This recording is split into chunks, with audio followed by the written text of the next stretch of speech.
When does parenting become the job of the government? That's the question I have today. And it's kind of a tricky question for a lot of people, for a lot of parents, especially grandparents, care providers, aunts, uncles, foster homes, adoptive parents, anybody who takes care of children, right? The question is, when does taking care of a child become more of the responsibility of the government than it does the parent? And the reason I ask this is because of what's going on here in Florida right now. So Ron DeSantis, he's the governor of Florida. He was in the 2024 presidential race, and then he was like, no, So here's what he's doing. Florida lawmakers pass a ban on social media for kids under 16 despite constitutional concerns. And let me explain that. So people are saying that, the government coming in and telling kids basically what they can and cannot do, it goes against your First Amendment, which, in case people aren't aware, the First Amendment tells you right here. I did a handy dandy screenshot just so I can make sure we don't F this up. First Amendment. This is kind of like a summary, if you will. Congress shall make no law respecting an establishment of religion or prohibiting the free exercise thereof, or abridging the freedom of speech or of the press, or the right of the people peaceably to assemble and to petition the government for a redress of grievances. Now, what the Florida government is trying to do with the banning of social media for kids under 16, people are saying, that goes against even a child's First Amendment rights, the ability to have free speech and whatever else, right? Now, here's where the issue comes in for me as a parent of a 14-year-old daughter. It is up to me, in my opinion, to parent my child and to make sure that what she does or does not do is not something that will or could harm her, right? That is a parent's job. Social media, though, wasn't around before, when I was born, social media wasn't a thing. We had the news, you had the newspaper, you had TV shows, but you didn't have the internet the way it is, or at all. You didn't have the internet. You didn't have cell phones. You didn't have all these apps. You didn't have Instagram and Facebook and TikTok and WhatsApp and Kik and YouTube and whatever else is out there. Vine was a thing for a while and all kinds of things. You didn't have those when I was younger. They've always been around since my kid has been born. I mean, since she's been alive, Facebook has been around, and I believe Instagram started a couple years after she was born. I don't remember when Instagram started, to be honest. Before she was born or after? I don't know. I don't know how old Instagram is. Whatever, doesn't matter. But TikTok wasn't around. YouTube obviously was around. It's been around for at least 15 years. I know longer than that. But a lot of kids these days, they have these apps. They have TikTok. They have Instagram. They have Facebook and everything else. And there are a lot of things on those apps that are detrimental to their mental well-being, and which then in turn can unfortunately be detrimental to their physical well-being. You guys remember when TikTok challenges would start, all these dumbass people running around trying to see how hard they could chug Sprite and how much they could burp. How long they could choke themselves before they passed out, how many things of like cough syrup they could drink before they were like loopy. Like, who designed those? Now, keep in mind, TikTok is a Chinese app, and that's all I'm going to put out there. Whatever, that's all you need to know.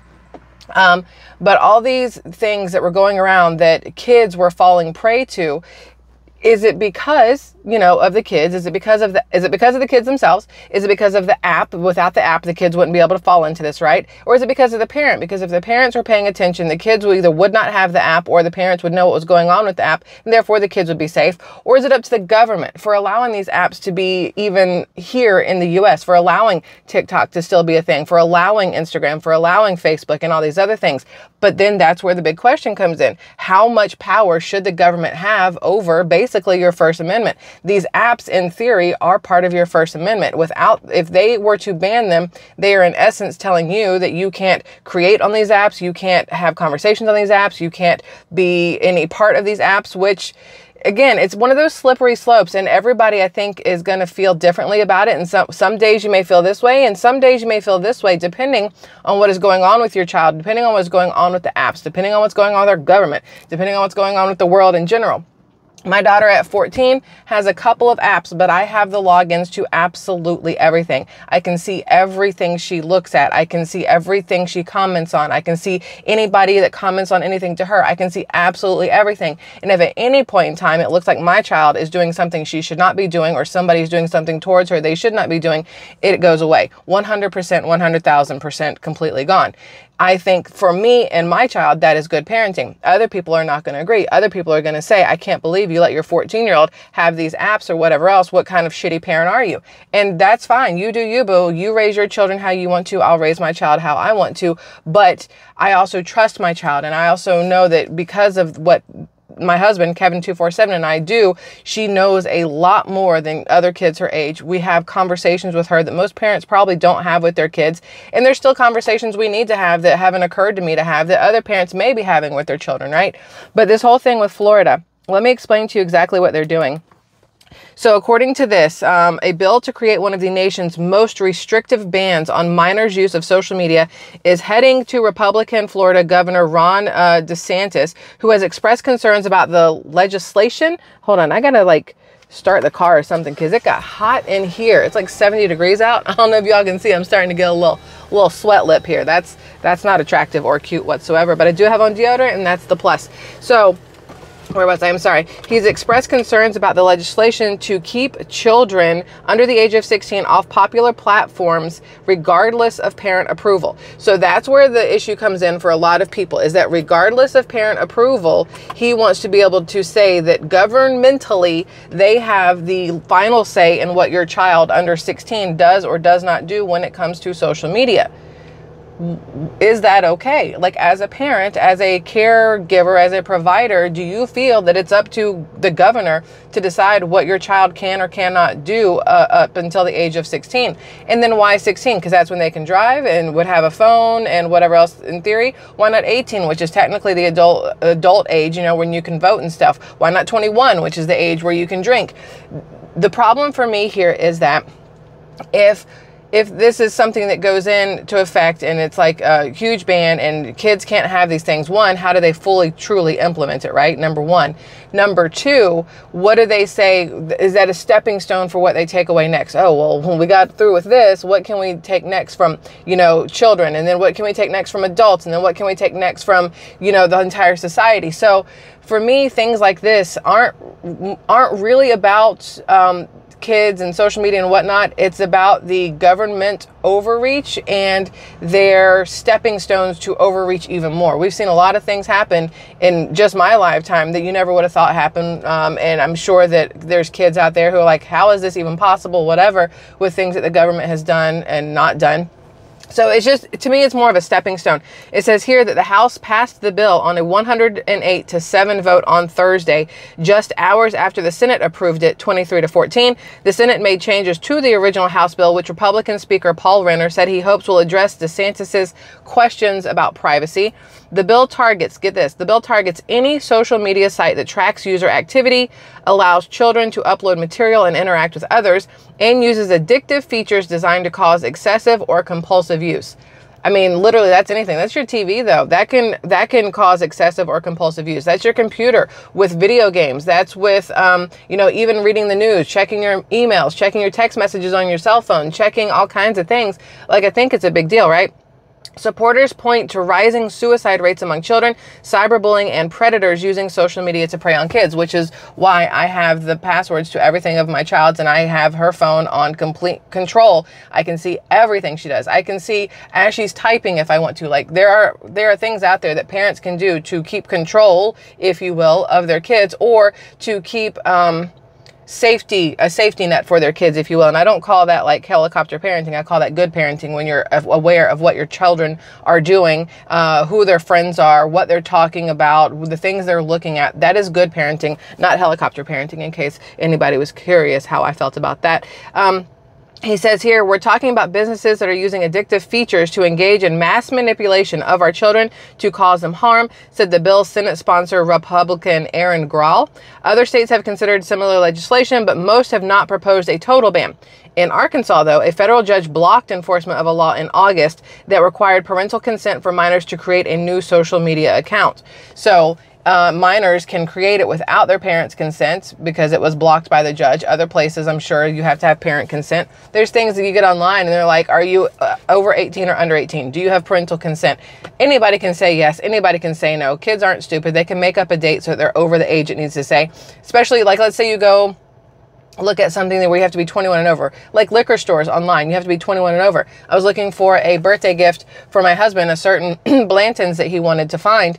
And, you know, when you go to a website of different stores, they're like, are you over 21? All you have to do is say yes.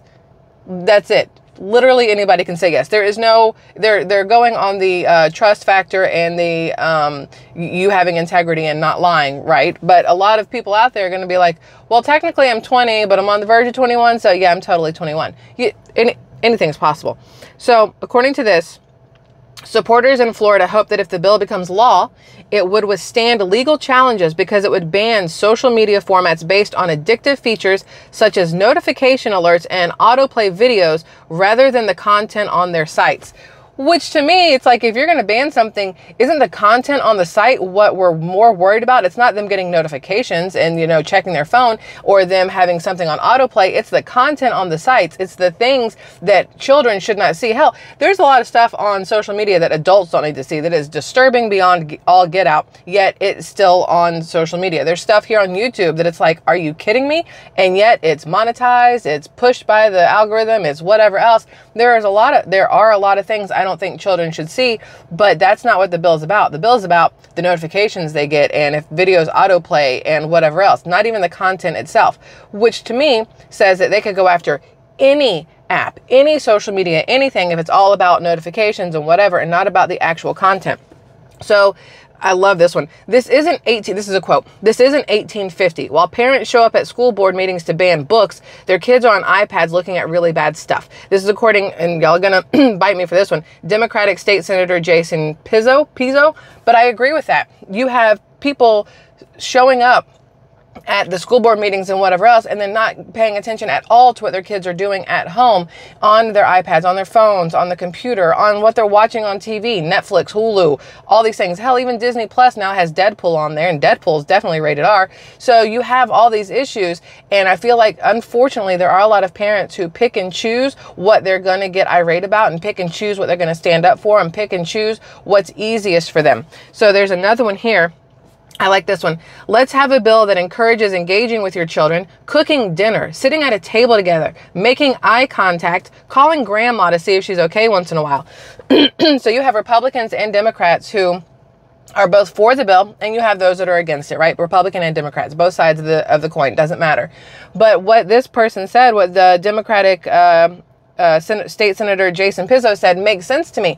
You see more and more that there's children who get home and they're throwing food in a microwave and eating in front of a computer or in front of a TV or on their phone instead of the family sitting down. Now, that's not the fault of social media. That's honestly the fault of where we are as a society where parents are having to work 2 and 3 jobs to put the food on the table, and everybody's schedules are all over the place. And it's hard these days for a lot of American families to be able to have that time to sit down and enjoy that meal, to talk about their days and everything else, because everything is so hectic and people are so busy just trying to keep their head above water. You know what I mean?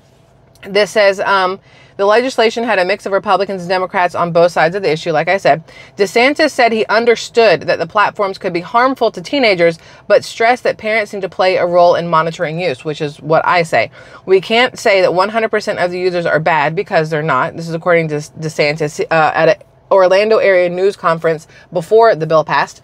I don't think it's there yet, but I hope we can get there in a way that answers parents' concerns. But Renner, who did make the issue his top legislative priority, thinks the governor will approve the final product because it addresses his concerns about user anonymity. Some parents also, of course, have mixed feelings. There's one mother named Angela Perry who says she understands the rationale behind the bill and that she and her husband didn't let their daughter onto any major platforms until she turned 15. But she believes it should be up to every parent to make that decision based on the maturity of their child, which is what I agree with. And also, when she says she didn't let her daughter onto any major platform until she turned 15, kids will find ways to be kids. They will find ways to get what they want, to see what they want to see. So it's possible that she still looked things up. It's possible she used friends' phones. This phone is overheating. Y'all, excuse me. It's getting too hot sitting up there. So what I have to say is that this, to me, is more of a stepping stone that I don't want to see happen. I don't want to see the government be able to reach out and put stops to things. That parents should be the ones paying attention to these things, right? Because then it gives the government more control over your child than it does you. Again, though, there are some really shitty parents out there who don't pay attention and they let social media raise their children. And sometimes those children are the same ones that I don't let my daughter hang out with. So there's that. I would love your thoughts on this because it is a big deal and it's not something that's a Florida issue only. Obviously, there's other states that are having these talks or have already passed these things or are thinking about passing these things. And I'm curious where you are on kids under 16 having social media. Now, I personally do not think that anybody under 13 should have social media. I think that is highly detrimental. Over a certain age, I think it becomes a how much do you, one, trust your child? How well do you know your child and her friends and everything else? And how aware and informed are you as a parent on what these apps are and what they could do? And how much are you willing to do your part to ensure your child stays safe on these apps? I think it's a whole lot of stuff when it comes to stuff like this, but I would love your comments, Squirrel Tribe, if you wouldn't mind, especially those of you who have teenagers under 16 or even over 16. I would like your thoughts on how you feel about the government stepping in for this and if you think it's right or wrong. So thank you for letting me have this conversation with you all. I love you immensely. Have a fabulous day. Goodbye.